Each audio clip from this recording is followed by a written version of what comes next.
Շիրազը գիշերը չէր քնել, սպիտակեցրած պատի վրա կարմիր մատիտով ոչ թե գրել, այլ դաջել էր 6 տողանոց անմոռաց էքսպրոմտը, որը շուտով պիտի մտներ համաշխարհային գրականության ոսկե ֆոնդ։ Մենք խաղաղ էինք մեր լեռների պես, դուք հողմերի պես խուժեցիք վայրակ, մենք ձեր դեմ ելանք մեր լեռների պես, դուք հողմերի պես ոռնացիք վայրակ, բայց մենք հավերժ ենք մեր լեռների պես, դուք հողմերի պես կկորչեք վայրակ։ Առավոտյան պատին դաջածը արագ գրի է առնում, խնամքով դնում ծոցագրպանը և շտապում խմբագրություն, տեղ չհասած հանդիպում է գրող Նայիրի Զարյանին, որը մեծ հետաքրքրությամբ լսում է բանաստեղծությունը և Շիրազին առաջարկում հենց այդ էլ կարդալ նույն օրը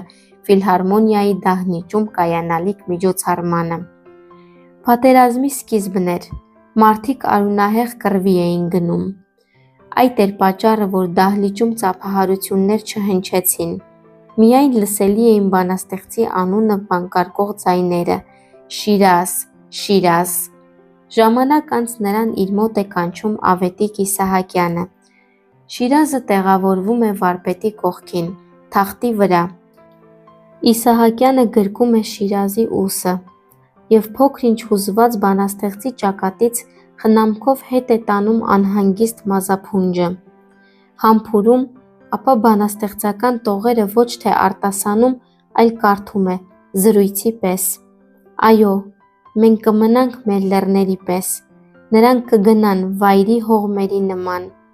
Գիտես տղաս, շարունակում է վարպետը, հայերս ռազմի շատ երգեր ունենք, բայց դու նոր բան ասացիր,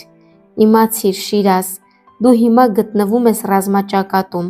դիրքերի վրա, այդպես է, երգդ անվանել ես էքսպրոմտ, բայց սա պոեմ է իր էությամբ, ունի սկիզբ,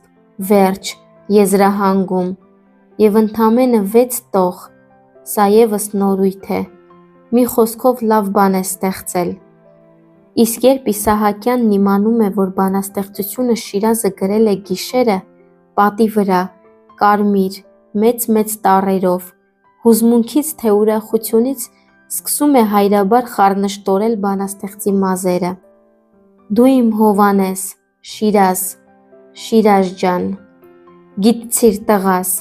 քո էքսպրոմտը կմնա, քանի աշխարհում ուրիշի ունեցվածքին ու երկրներին աչք դնող թալանչիներ կան։